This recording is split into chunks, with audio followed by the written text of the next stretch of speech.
ఇక వైసీపీ మాజీ MP Vijayasai Reddy sensational comments చేశారు.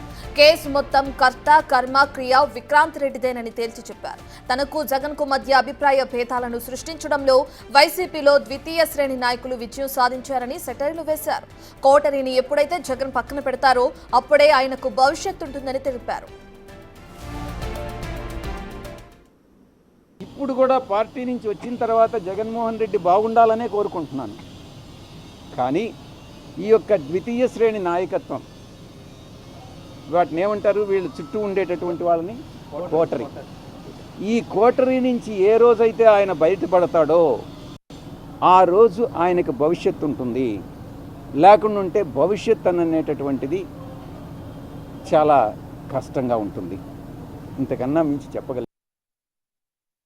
ఏ పార్టీలో నుంచి అయితే నేను రిజైన్ చేశానో ఆ పార్టీలో ద్వితీయ శ్రేణి నాయకులు ఎవరైతే ఉన్నారో వాళ్ళు నాకు మా నాయకుడికి మధ్యన అభిప్రాయ భేదాలను సృష్టించి జగన్మోహన్ రెడ్డి గారి మనసుని విరిచేటటువంటి ప్రయత్నం చేసి వాళ్ళు విజయం సాధించారు.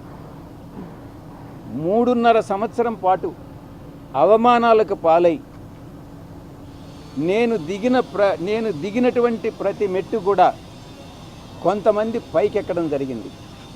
వాళ్ళు పైకెక్కేదానికి ఉపయోగపడడం జరిగింది. దీంట్లో చాలామంది పాత్రదారులు సూత్రధారులు ఉన్నారు. దీంట్లో ఈ పార్టీ నుంచి వెళ్ళిపోయిన దానివల్ల నేను ఏ విధంగానూ నష్టపోవట్లా. ఒకటే చెప్పాను, వైవి సుబ్బారెడ్డి గారు, కేవీ రావు గారు అత్యంత ఆప్తమిత్రులు. నేను విక్రాంత్ రెడ్డిని కేవీ రావుకి పరిచయం చేయాల్సినటువంటి అవసరమే లేదు. సుబ్బారెడ్డి గారు ఎప్పుడు అమెరికా వెళ్ళినా కూడా కాలిఫోర్నియాలో కేవీ రావుకు ఉన్నటువంటి ఒక రాజభవనంలో నివసిస్తారు. అలాంటప్పుడు నేను విక్రాంత్ రెడ్డిని కేవీ రావుకి పరిచయం చేయాల్సిన అవసరం లేదు.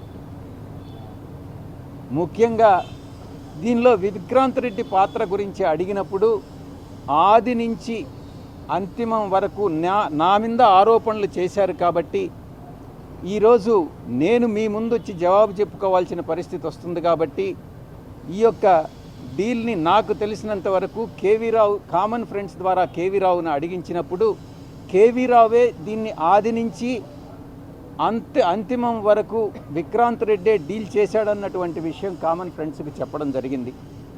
ఆ విషయాన్నే నేను సిఐడి వారికి చెప్పాను.